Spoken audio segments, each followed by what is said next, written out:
La Sociedad Española de Radiodifusión presenta... Ser... ¡Viva la radio! Podcast. Siempre. Usted tiene razón si está hasta el gorro de que se hable todos los días de Madrid. Y si usted es de Madrid y no puede más con la madrileñofobia y con los que dicen, no, es que Madrid es invivible, pues también tiene usted razón. Todo el mundo tiene razón. Con Madrid todo el mundo tiene razón. Hoy queremos ir más allá de esas impresiones, queremos explicar qué está pasando en Madrid, porque se está convirtiendo en algo así como una ciudad-estado. Fernando Caballero, buenas noches. Buenas noches. Fernando Caballero es arquitecto, es urbanista y ha escrito un ensayo muy interesante que va a dar mucho que hablar, que se titula Madrid DF, publicado con la editorial ARPA. ¿Por qué Madrid lo defines como un sistema? Bueno, yo creo que cualquier ciudad es un sistema complejo en el que hay todos los días cientos de miles de interacciones y de movimientos, ¿no? Un sistema en movimiento que es básicamente lo que define una ciudad, y en el caso de Madrid es un sistema que se ha acelerado mucho en los últimos años. ¿Tú estás hasta el gorro de Madrid? No. Y en esto tengo una opinión bastante impopular. Yo estoy muy cansado de la madrileñofobia. Sí. No te valido para tu experimento, ¿no? De hecho, del libro va un poco de eso, de intentar explicar Madrid a gente que no es de Madrid, claro, y un poco también a los que son de Madrid. Y también soy consciente de que tengo una visión de Madrid muy privilegiada. Yo vivo en el centro de Madrid, tengo una capacidad para disfrutar de la oferta de todo tipo que te da Madrid. No sufro las penalidades de vivir en determinadas zonas de Madrid, pero es verdad que yo, sin ser de Madrid, vivo muy feliz en Madrid. Entonces es el permanente discurso de Madrid caca, lo detesto. Evidentemente, cualquier gran ciudad global, y Madrid se está convirtiendo en una, tiene una cara B sórdida que sobre todo se ve en las periferias. De todas maneras, yo creo que las periferias de Madrid no son tan terribles como las de otras muchas ciudades globales y ciudades de nuestro entorno con las que Madrid compite, como pueda ser París, como pueda ser Milán, como pueda ser Frankfurt, que era la ciudad en la que yo he vivido muchos años.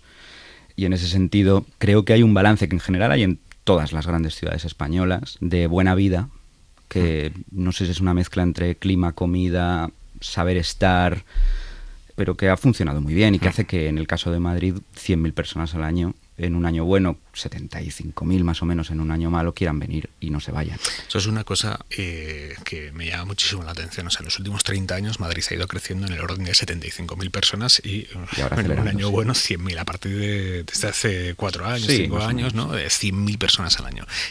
¿Dónde está el techo de crecimiento de una ciudad como Madrid?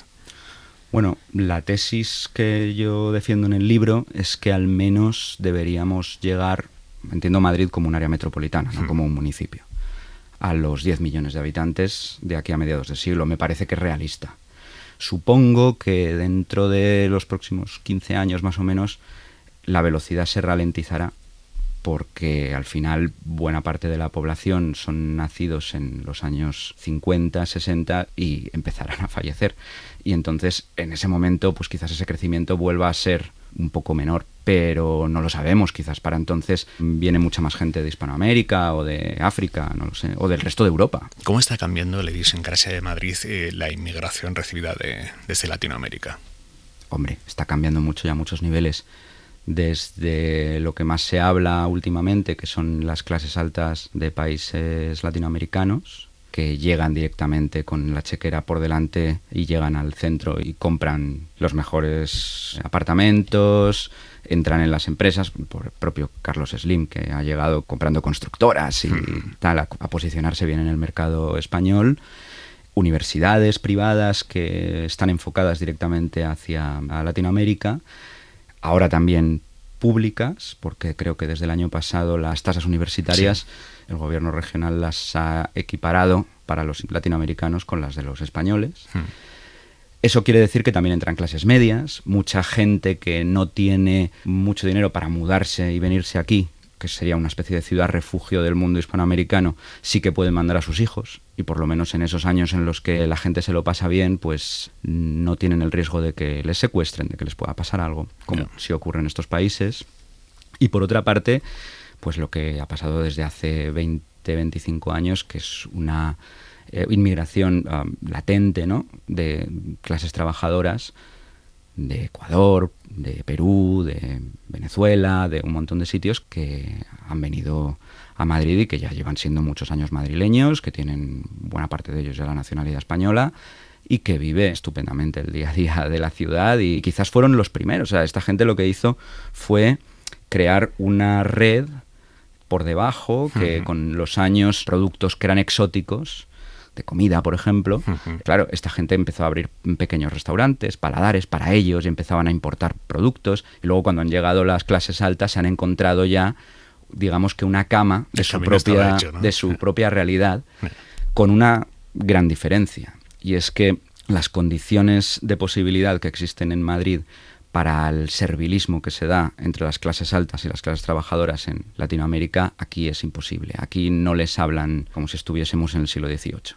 Yeah. Aquí les hablan de tú a tú. Y eso es una cosa que en cuanto conoces a gente de ese entorno lo ves. Entre otras cosas, por ejemplo, yo algún capítulo del libro justo escribiendo sobre esta parte de la relación entre Madrid y Latinoamérica y los latinoamericanos que han venido a Madrid, lo escribía en un piso en Moratalaz, típico piso de estos de urbanización cerrada con piscina, Pau, y la mayor parte de la gente que estaban en la piscina eran niños hijos de hispanoamericanos. Y claro, yo todo el rato pensaba, claro, es que esta gente que está viendo a sus hijos jugar en una piscina, en un sitio seguro, en una casa digna, de donde han venido, y deben alucinar en comparación con el lugar del que ellos se fueron. Madrid ha dejado de competir con Barcelona para competir con Miami, en ese sentido. Madrid, en ese sentido, sí. Yo creo que Miami y Madrid son dos ciudades refugios para el mundo latino, por decirlo de alguna manera. Madrid ofrece la entrada a Europa. Para el mundo hispanoamericano es muy complicado crear empresas entre países o sea, es muy complicado en general el movimiento entre Perú y Chile, entre México y Guatemala, y sin embargo entrar en los mercados americano a través de Miami o europeo a través de Madrid y en todo el mercado europeo es mucho más sencillo. Barcelona, bueno, esa competición yo creo que tuvo su momento Barcelona en el que atrajo a muchísima gente y mucha inteligencia de estos países, yo creo que ya no tanta. Dicho lo cual, la idea primigenia desde los 90 era colocar en el mundo dos grandes ciudades globales a competir contra París, contra Miami, contra Londres, contra Milán. ¿Competir exactamente por qué? Quiere decir, el libro está basado en la tesis de que el siglo XXI es el siglo de las ciudades, básicamente porque las empresas necesitan ciudades y las megaurbes necesitan megacorporaciones. Y ahí compiten las ciudades. Pero exactamente, ¿contra quién y por qué compite Madrid? Pues lo has dicho muy bien. O sea, el siglo XXI es un siglo en el que ya la mayor parte de las personas viven en entornos urbanos, y en el que existe una competición descarnada entre grandes ciudades, que son grandes sistemas económicos, por atraer capital financiero y capital humano. Y eso genera simbiosis y genera círculos virtuosos en cada una de estas ciudades.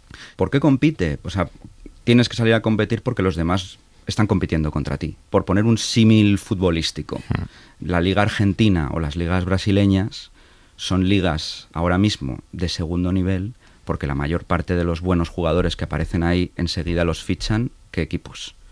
Los europeos. La Real Sociedad y el resto. Sí, sí. Evidentemente la Real, pues no tanto, pero no vayas por ahí, Pero desde luego yo soy del Atleti, vaya por delante. Pero desde luego el Real Madrid y el Barça son dos equipos con Messi, bueno, que lo que hacen es haber convertido las ligas de estos países prácticamente en granjas humanas. Sitios en los que como destaque uno, que lo formen ellos, que aprenda lo que tiene que aprender allí, que en el momento adecuado lo traemos a Europa y lo colocamos en un circuito bestial, que es el de una competición que mueve muchísimos millones, ¿no? ¿Qué pasaría si no existiesen el Barça y el Madrid en la Liga Española? ¿Qué sería la Liga Española? ¿Y a dónde se irían nuestros jugadores? Bueno, pues algo equivalente es esa gran competición entre ciudades que hay en el mundo. Madrid tiene su hueco, que es mirando hacia Hispanoamérica, y tiene que competir desde una posición que viene desde más abajo contra ciudades como Londres o como París. En ese sentido, cuanta más población consigamos, si llegamos a ser 10 millones de personas, ahora somos 7, si llegamos a ser 10 millones de personas, habrá más gente que quiera venir a Madrid, será más atractivo. Yo he vivido 8 años en Frankfurt, terminé la carrera de arquitectura pues, en plena crisis económica, y como mucha otra gente me tuve que marchar, porque aquí no había posibilidades de trabajo, y en otros lugares, como Alemania, sí los había. Bueno, y todo el dinero que se invirtió en nosotros, en la gente de mi generación que nos fuimos, a Londres, a París, a Alemania, ¿qué pasó con ese dinero? Esos son impuestos que se han perdido. Entonces, una persona que sea de Albacete, por ejemplo, un chaval que decida que quiere estudiar X cosa o quiere trabajar en X empresa o en X sector, tiene varias opciones. Puede irse a Estados Unidos, puede irse a Inglaterra, puede irse a la Unión Europea, o puede irse a 2 horas de casa, pagar sus impuestos en España, colaborar en la pensión de su abuela y generar riqueza aquí y generar talento aquí. Y si es una riqueza y un talento que son útiles, eso atraerá más talento y se creará un círculo virtuoso. A costa de vaciar el resto de España de talento. Bueno, depende. Esa es otra de las tesis del libro, que depende. Por ejemplo, a mí en eso me parece que un muy buen ejemplo positivo es precisamente Barcelona y su área metropolitana extendida, que son unos 100-150 kilómetros a la redonda, en el que se suceden pueblos, ciudades de mediano tamaño, ciudades grandes como Sabadell, como Tarrasa, ¿no?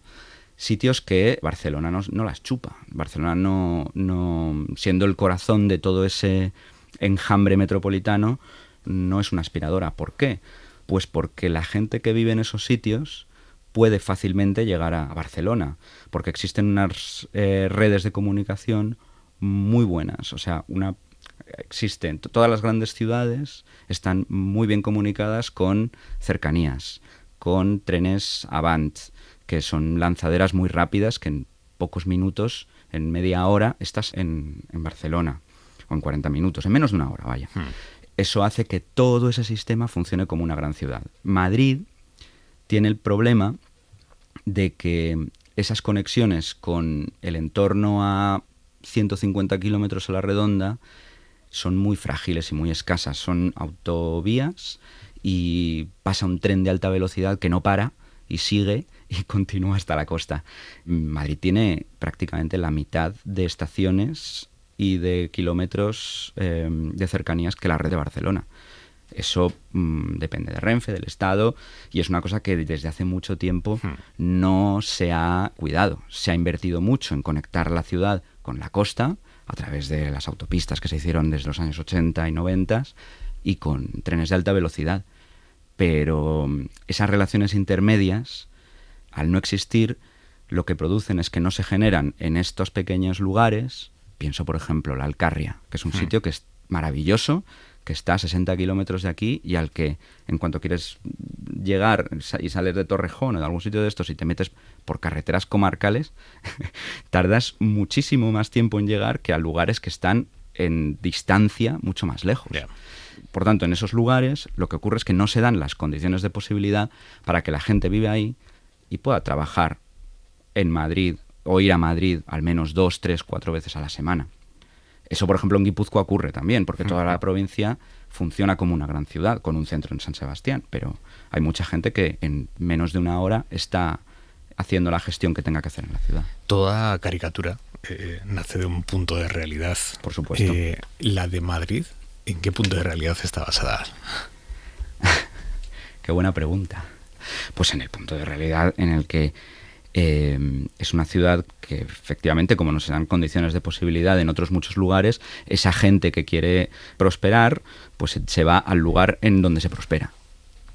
Pero para que en los otros lugares la gente se mantenga, también deberían darse esas posibilidades. Debería colocarse trenes rápidos, carreteras buenas, y con eso llegará la gente y se crearán pequeños círculos virtuosos, como ocurre en el caso de Barcelona y su área metropolitana. ¿Madrid por definición es de derechas? ¿O crees que se puede dar la circunstancia, la condición de posibilidad para que gobierne la izquierda? Lo ha hecho con Carmena.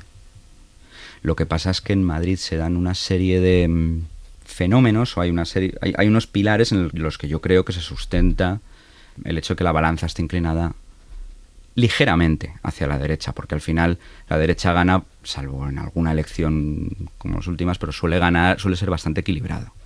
Yo creo que esos pilares son, por un lado, una economía dinámica que hace que mucha gente de que viene aquí y que vive aquí tenga una menor aversión al riesgo y quiera emprender. También una fiscalidad algo más baja que la de otros lugares, entre otras cosas porque al ser una provincia de tamaño medio, con 7 millones de personas y con una población joven, es mucho más barato dar buenos servicios públicos. Yeah. Por tanto, te puedes permitir lo que otros no se pueden permitir, bajar más los impuestos, y también porque eso se junta con unas alternativas público-privadas y concertadas, en las que participa muchísima gente, que yo creo que ahí está una de las principales claves de tu pregunta, y es que las barreras de entrada a esas alternativas privadas no son especialmente altas. Es decir, gente que no tiene grandes sueldos puede aspirar a pagarle a sus hijos el colegio concertado o tener un seguro médico privado también.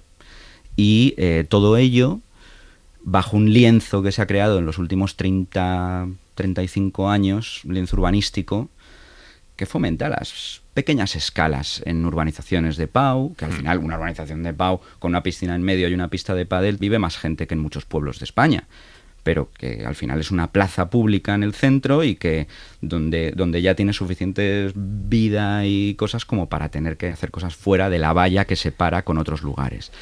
Bueno, yo creo que en general esas son las patas principales que han configurado el hecho de que en Madrid esté mucho más equilibrado la balanza. A ver, equilibrado me refiero que a veces gana la izquierda, que en muchos municipios muy grandes de la Comunidad de Madrid gobierna la izquierda, pero que al final siempre hay algo más que da la mayoría a la derecha. Me dijo una vez un político de izquierdas, intentando entender el voto en Madrid, que en Madrid la gente vota de forma aspiracional, que quien cobra 25.000 anuales vota las opciones que favorecen a quien cobra 60.000 anuales, porque esa persona confía en llegar a cobrar 60.000 anuales y entonces ya preventivamente va votando a quienes favorecen esas clases porque algún día yo estaré ahí. ¿Lo puedes compartir eso? Sí, pero desde el punto de que entiendo que todo el mundo queremos progresar, y Madrid es un sitio en el que no todo el mundo, pero mucha gente puede progresar, y aparte se da la circunstancia, antes hablábamos de los 100.000 personas que llegan al año aquí, normalmente, y eso te lo digo por experiencia, el inmigrante es una persona que ha hecho un movimiento en su vida que es muy individualista. No se han movido todos, no se ha movido la comunidad entera, se ha movido él. Y por tanto, después, lo que ocurre es que dice, bueno, a mí me ha costado un esfuerzo hacer esto, por lo menos exijo que los demás también tengan que esforzarse, ¿no? Digamos que creo que algo de esa mentalidad también hay. Yeah. A mí me cuesta 200 o 300 euros que mi hijo vaya al colegio concertado, pues los demás que también les tiene que costar un poquito. O sea, creo que existe algo de eso, de que dices, pero me parece que hay un lugar, o sea, cualquier persona de izquierdas que quiera entender realmente por qué en Madrid pasa lo que pasa, debería atender sobre todo a un municipio, una ciudad que es Torrejón. Paco Umbral decía que era el Lourdes del socialismo y ahora es un sitio donde la derecha arrasa. Un sitio donde están muy bien integrados muchísimos inmigrantes y donde en general es una población de clase trabajadora. Y sin embargo, ha cambiado completamente la sociología de ese municipio y creo que ahí están muchas de las claves. ¿Y por qué? ¿Cómo se explica?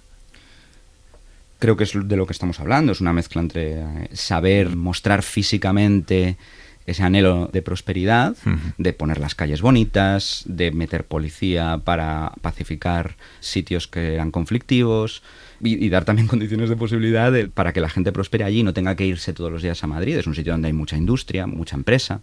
Bueno, creo que esa pregunta, quien mejor te la podría responder de todas maneras es el presidente del Senado, que es el que hizo eso, que es Pedro Rollán, cuando era alcalde.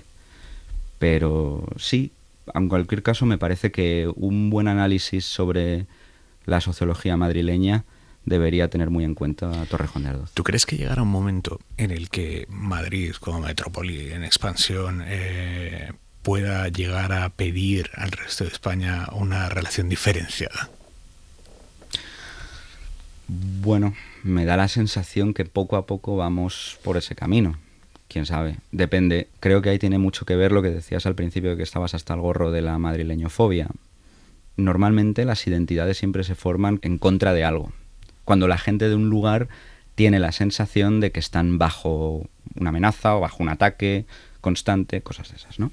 Yo creo que llegado el momento podría pasar, pero ahí me parece que la izquierda, otra vez, creo que tiene desde hace mucho tiempo como un discurso que quizás no es el que más le conviene cuando habla de temas plurinacionales y de federalización, y cuando aparece un elemento que va en esa línea pero que no lo controlan, empiezan a decir alarma, aquí está ocurriendo algo que no está bajo nuestro control, que está utilizando todas esas banderas que nosotros defendíamos. Claro, el Madrid del liberalismo centralista que viene desde la Constitución de Cádiz y con todos los espadones del siglo XIX, desde Espartero hasta Franco, sable en mano poniendo orden, es un Madrid poblachón manchego de clases medias, pequeñito, administrativo y de poner sellos y mover papeles. Es el Madrid de la descentralización autonómica el que ha despegado. La gran paradoja ha sido eso, que quienes han pedido menos vínculos no son los que más se han beneficiado. Y precisamente el lugar que se supone que era el que ordenaba y mandaba es el que más se ha beneficiado de no ordenando y mandando a los demás, sino a sí mismo. Por primera vez se ha creado una conciencia sobre uno mismo, que era algo que no existía en Madrid. Fernando Caballero, autor de Madrid DF, publicado con la editorial ARPA. Muchísimas gracias, Fernando. A ti, muchísimas gracias. Para no perderte ningún episodio, síguenos en la aplicación o la web de la SER, Podium Podcast o tu plataforma de audio favorita.